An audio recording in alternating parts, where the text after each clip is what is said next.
Hi guys, it's me Megan, your favourite podcaster.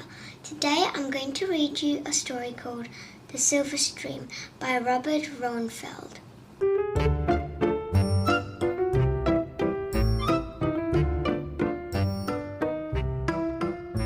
This book is mainly about 3 platypuses in a forest, and one of them is a mother platypus and the other 2 are baby platypuses. So let's get started. In the still of the evening, Mother Platypus is busy, carrying the last few leaves she needs for her nest. She swims silently to the bank of the silver stream and climbs up into her burrow. In the soft, familiar dark, she makes her way down the long tunnel to the small chamber that is to be her home for the next few months. "My nest is ready," she says as she puts the leaves in place, "and so am I. But first, she must seal up the nest with mud and leaves. There is nothing to do now but wait." Soon she lays 2 soft, small eggs. "Eggs like tiny round pebbles," she says to herself, and she wraps her body around them to keep them warm. She sleeps and wakes. She sleeps again until she feels her tiny babies gently breaking their way through their shells. In the darkness, she calls to them, "Crawl up through my fur and lap up my nice warm milk." Mother Platypus has been counting the days, and when she is ready, she digs through the mud and leaves to the tunnel beyond. "I'm going to the stream, my little platypi and platypi. I'll be gone for a while." She closes up the nest behind her. Little platypi shivers. She feels for her brother and nestles up next to him. When Mother Platypus comes back, platypi and platypi crawl through her freshly smoothed fur. "Mine, mine, mine!" they cried as they pushed to get her milk. Mother Platypus soothes her babies with stories of the silver stream outside. Her babies grow quickly. Now when Mother Platypus goes to the stream, she leaves the nest open so that her babies can follow her. Platypi bumps and squeaks as he explores his way along the dark tunnel. Each day he goes a little further, but Platypi is happy staying in her nest. Once, when Platypi and her mother are alone, Mother Platypus says to her baby, "Soon you will come with me to the silver stream."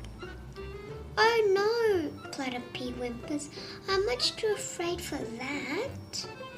"It's all right to feel frightened," her mother says, cuddling up to her. "But don't let that stop you from trying. Just do it afraid." Then, as if she could see everything from her nest, Mother Platypus says, "The sun is setting and I am hungry. I must go to the stream." Of course, Platypi doesn't follow her, but Platypi does.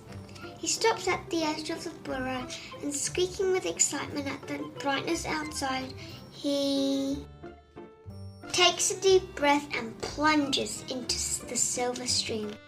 He spreads his large webbed feet and paddles to the bottom of his new silent world.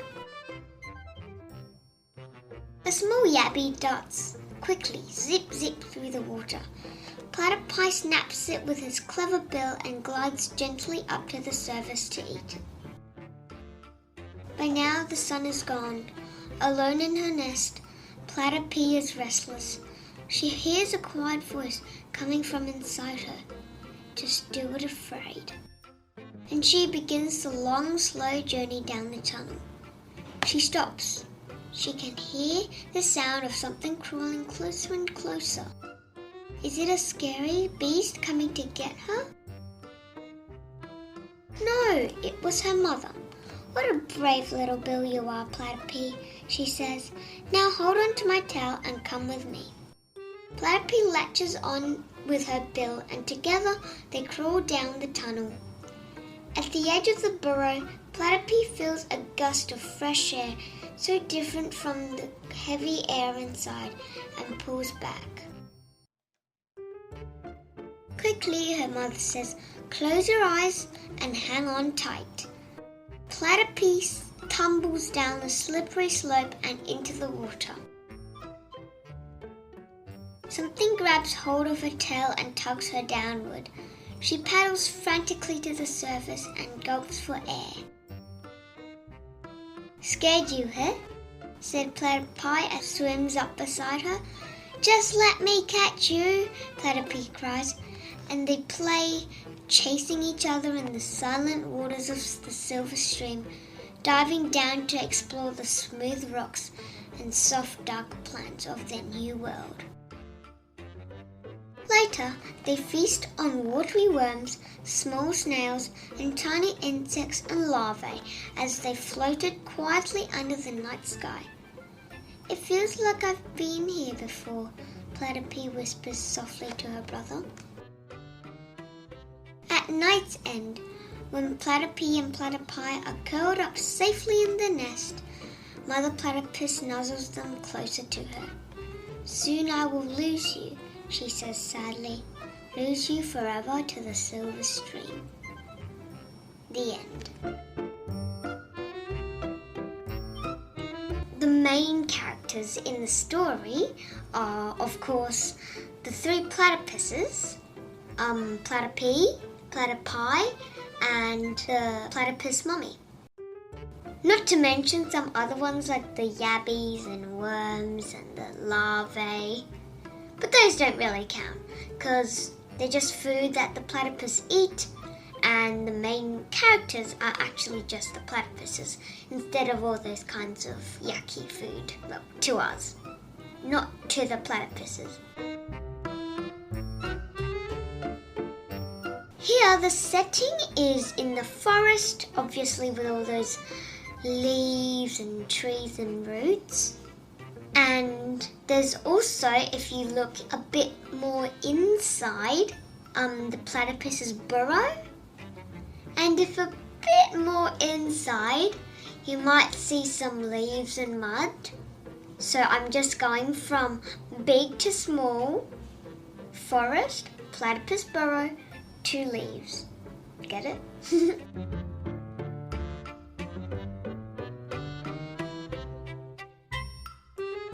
Anyway, what I like best about this book is that when children listen to this book, or when their parents read it to them, it actually helps them explain that some things that you might be scared of, but you just have to do it sometimes.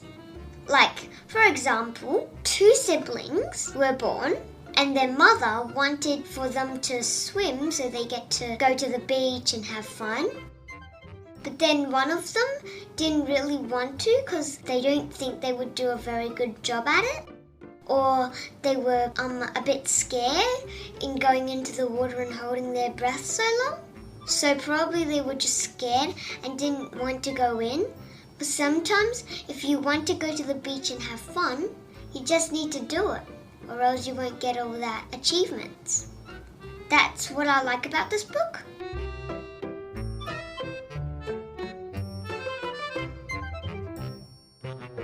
I also heard from a TV channel and some magazines that at the heel of a platypus, well, probably a male platypus, is a stinger, which is venomous, so they could fight with other males and fight for a wife or a female, so they could have babies together.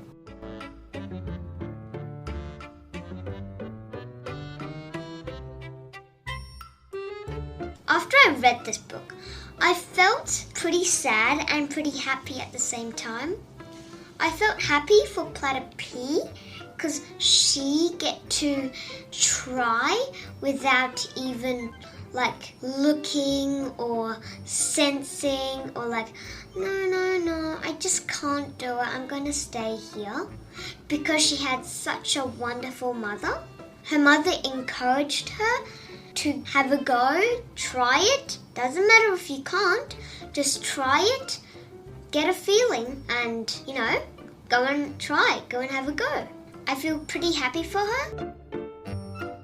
And I also feel sad for their mother, because at the end it said that she will lose them in the silver stream, because sometimes mothers just need to go away, leave them alone, and let them carry on with their own lives by growing up.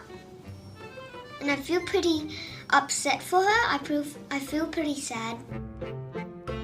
This story has lots of emotions, so many emotions. I can't really tell which ones are which, but the only thing I can tell is that this is a really, really wonderful story for a child to understand feelings, to understand how they need to grow up by themselves without their mums and dads to help them do everything.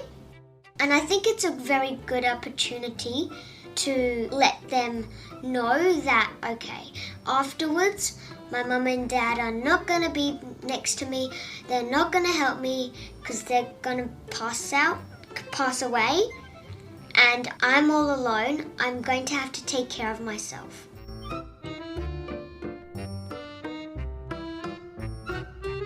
The rating of this book I would give is 10 out of 10. 5 because of the watercolor and the crayon. I can see that by looking at the cover and some pictures.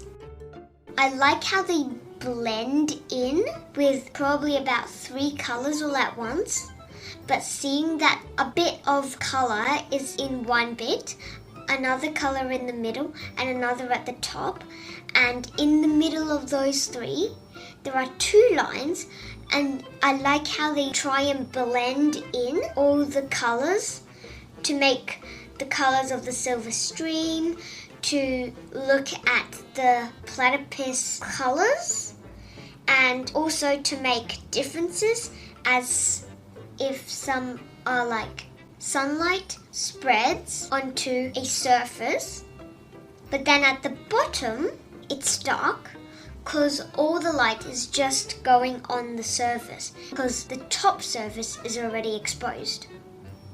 I like how they did that extra painting skills to understand that light is coming from there and not from there, because this bit is not light and this bit is. So I like how they used the paint to help them tell the reader, okay, my sunlight is coming from there.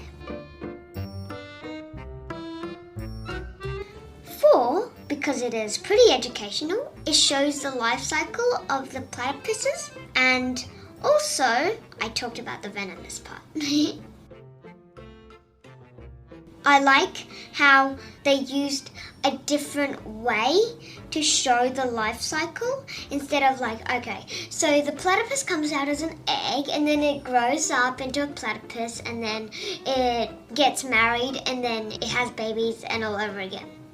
Not like that. Instead, it's telling a real story, well, not real, but an educated story, but they used a different way to make the life cycle. And finally, 1 for because they personalized the platypus so we understand what they're saying, because you don't usually go around to the zoo and then see a platypus looking at you and opens its bill and say, "Hello, my name is Platypus. Who are you? May I know your name? How about your phone number?" Well, no. Real platypuses don't go like that. They just make noises or probably just go to them and tell them by using secret animal languages that we don't really understand. But here, they personalized it to make us understand their feelings, make them understand what they're saying, and help us know what it's like to be a platypus, as in like what they usually eat or where do you usually find them, and just to understand all of those things.